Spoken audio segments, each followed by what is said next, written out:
पुण्याची आता कुठेतरी आपल्याला गती जर वाढवायची असेल तर अजितदादांची आता रणनीती वापरावी लागेल। त्या दृष्टीने अजितदादांना प्रेरित होऊन आम्ही राष्ट्रवादी काँग्रेस पक्षामध्ये प्रवेश केला नाही आणि बाळासाहेबांवरती प्रेम आमचं आहे हे कायम असेल। त्यामुळे बाळासाहेबांची क्षमा मागितली, कारण शिवसैनिकांचा हा दैवत म्हणून आम्ही बाळासाहेबांकडे कायम बघतो। शून्यातनं सुरुवात ही करायची असते, ही बाळासाहेबांनी शून्यातनं सुरुवात केली, त्यामुळे आमच्यासारखे कुठेतरी कार्यकर्ते घडले।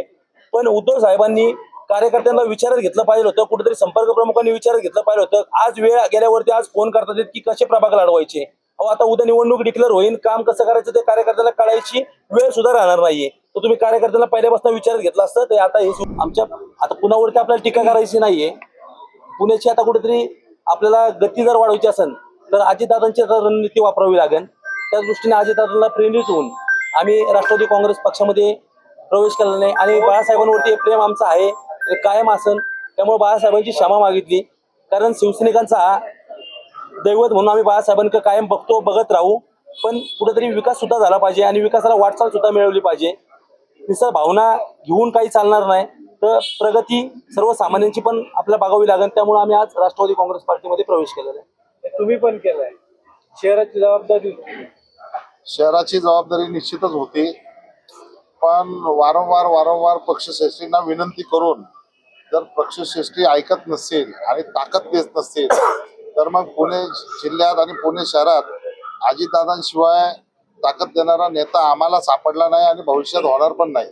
म्हणून अजितदादांसारख्या नेत्याबरोबर काम करण्याची जी सुवर्ण संधी आज लाभली, म्हणून आम्ही अजितदादांच्या नेतृत्वाला बघून आणि अजितदादांची ताकद ओळखून आज पुणे शहराचे पालकमंत्री ते आहेत, ताकद देणारे नेते आहेत, कार्यकर्त्यांची काळजी घेणारे नेते आहेत, कार्यकर्त्यांचा सांभाळ करणारे नेते आहेत। म्हणून आज आम्ही अजितदादांच्या पक्षात प्रवेश केला। उद्धव ठाकरेंचं लक्ष राहिले नाही का?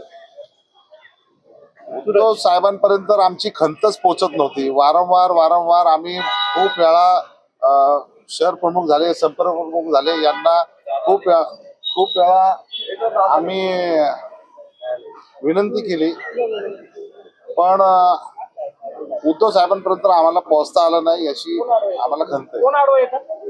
कोण आडवं येतं? नाही, उद्धव साहेबांकडे असा आडवा वगैरे प्रकार नाहीये। उद्धव साहेबांशी वगैरे किंवा सत्यनारायणशी पण मी काल बोललो, सगळी परिस्थिती मांडली।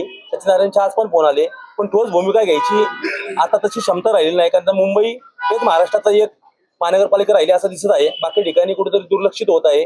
सर्वांशी बोलणं केलं, सर्वांना विचारात घेतलं, तरी कुठल्याही प्रकारे असं कृती होत नाहीये किंवा प्रगती सुद्धा होत नाहीये। मग त्यामुळे कुठेतरी योग्य निर्णय घेतला पाहिजे, कारण कार्यकर्त्यांना तर न्याय देणं आमच्या हातात नाही आता। त्यामुळे ते कुठेतरी योग्य ठिकाणी गेल्यावर कार्यकर्त्यांना न्याय देता येईल। त्यामुळे आम्ही सर्वांनी मिळून चांगला आणि योग्य असा विचार केलेला आहे। पुण्यातील बघितलं असेल तर आमचा एक सुद्धा नगरसेवक राहिलेला नाहीये, कारण त्यांना सुद्धा कुठेतरी दाबल्या गेल्यासारखं होत होतं। कारण कुठेतरी पुढे ते जाऊ शकले असते, अजून नगरसेवक निवडून आणू शकले असते, पण त्यांना ताकद मिळत नाही। फक्त दिखावा करणं आणि तात्पुरते कार्यक्रम करणं हा पक्षाचा कुठेतरी अजेंडा राहिला होता, पण विकास हा महत्वाचा आहे।